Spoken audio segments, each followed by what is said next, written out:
I think I speak for everyone when I say that we all know someone who has suffered or is suffering from cancer, and we understand how this affects not only the person itself, but also everyone around them. My name is Paddy Melsen, and today I will introduce to you my research on possible cancer treatments. One of the most commonly occurring cancers, together with prostate and lung cancer, is of course breast cancer.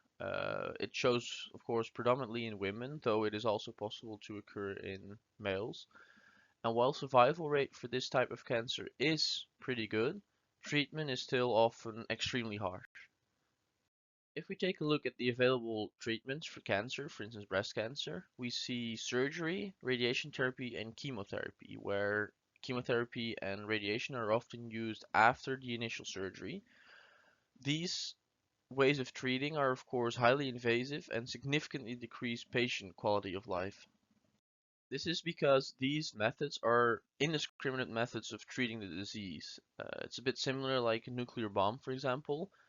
It definitely succeeds in destroying a target, but the collateral damage is massive, so it also completely destroys everything around it.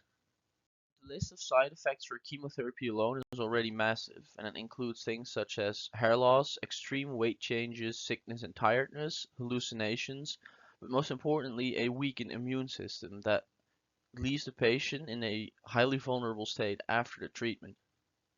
Desirable instead is to have a targeted therapy, which basically has all the benefits of normal treatment, but none or at least very few of the drawbacks. This means that we have to accurately and repeatedly be able to hit only the bullseye and none of the other areas of the target, because then we will suffer drawbacks. What am I actually referring to as the bullseye? Well, in my case, I'm referring to KDM4C, which is an enzyme that is responsible for certain chemical processes within the human body. This enzyme, however, has also been shown to be involved in the onset of breast cancer, colon cancer, and prostate cancer. And what effect do we actually cause if we hit the bullseye? Well, we inhibit its function. For instance, think of it as a traffic jam. When something is blocking the road, for instance a car, traffic slows down or even comes to a complete stop. Only when this blockage is removed, it regains function again, and the same is true for blocking an enzyme. So now that we know which target to hit, what hitting it will cause, and why we need to avoid hitting everything around it, how can we actually devise a way to accurately and repeatedly hit the bullseye in, say, 99% of the time?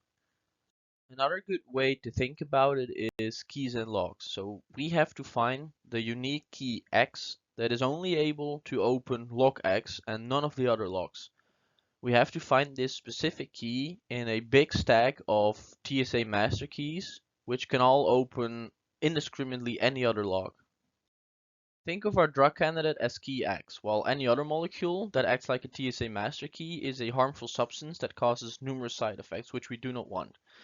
However, every single key looks extremely similar, so you can imagine that it's like trying to find a needle in a haystack, though both a needle and haystack in this case are oddly key-shaped.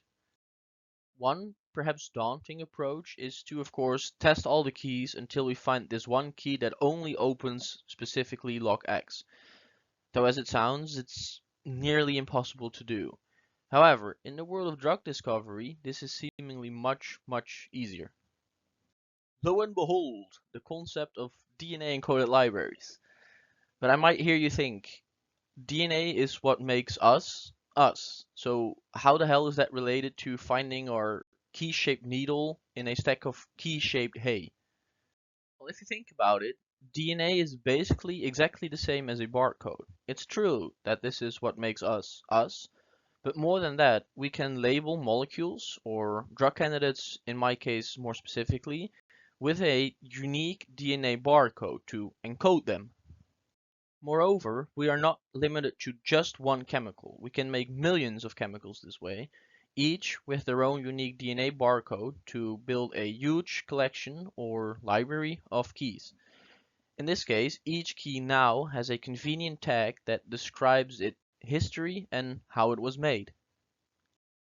All that's left for us to do now is to fish out specifically this key X out of a box containing millions and millions of other TSA master keys.